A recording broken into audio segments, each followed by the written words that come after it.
दक्षिणी सीरिया के रिफ दमिश्क, जहां कभी रातें शांत थीं, वहां पिछले हफ्ते 3 दिनों तक आसमान थरथराता रहा।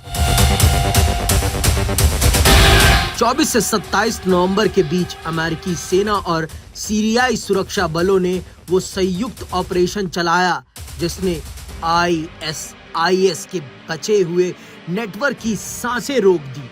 ऑपरेशन शुरू होते ही अमेरिकी लड़ाकू विमान लगातार ऊपर मंडराने लगे और कुछ ही मिनटों में धमाकों की ऐसी लंबी सीरीज गूंजी कि दूर खड़े लोग भी धरती हिलता महसूस कर रहे थे। हवाई हमलों के बाद जमीन पर अमेरिका और सीरियाई कमांडोज ने एंट्री मारी। ऊपर से मिट्टी के टीले जैसे दिखने वाले ठिकानों के नीचे भारी मात्रा में हथियारों का भंडार छिपा था।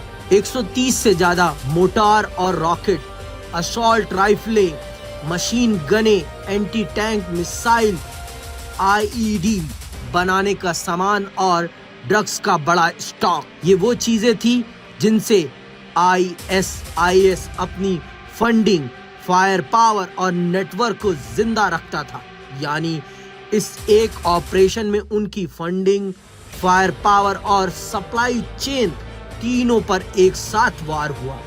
CENTCOM commander Adam brand Cooper ने कहा कि ये मिशन ISIS की रीढ़ पर सीधा हमला है और अमेरिका उन्हें फिर से मजबूत होने का कोई मौका नहीं देगा। इससे पहले 19 सितंबर 2024 को भी सेंटकॉम ने सीरिया के डेर एज जोर प्रांत में एक प्रिजनर एयर स्ट्राइक की थी जिसमें एक ISI नेता मारा गया था। ये हमला ये दिखाता है कि अमेरिका और उसकी पार्टनर फोर्सेस लगातार ISIS के खात्मे के लिए सक्रिय हैं।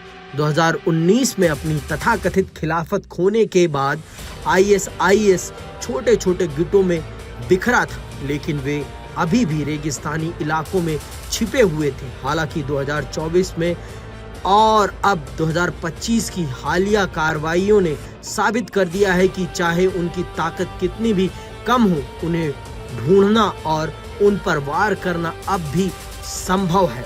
मिडिल ईस्ट सुरक्षा विशेषज्ञों का कहना है कि ये सिर्फ हथियारों का नष्ट होना नहीं है, बल्कि ये ISIS की मानसिकता और उनसे जुड़ी फंडिंग तथा लॉजिस्टिक्स सप्लाई चेन पर किया गया एक निर्णायक हमला है। अब जब उनके अधिकांश हथियार भंडार नष्ट हो चुके हैं, उनकी फंडिंग काट दी गई है और उनके नेटवर्क का ट्रैक खो गया है, उनकी फिर से वापसी की उम्मीदें धीरे धीरे मिटती जा रही हैं। सीरिया के लिए इसका मतलब साफ है, आतंकवाद के खिलाफ जंग अभी खत्म नहीं हुई, पर उसकी जीत के रास्ते पर एक बड़ा कदम जरूर उठा लिया गया है। आने वाले समय में ऐसे और ऑपरेशन हो सकते हैं ताकि किसी भी तरह का आतंक फिर पनप ना सके।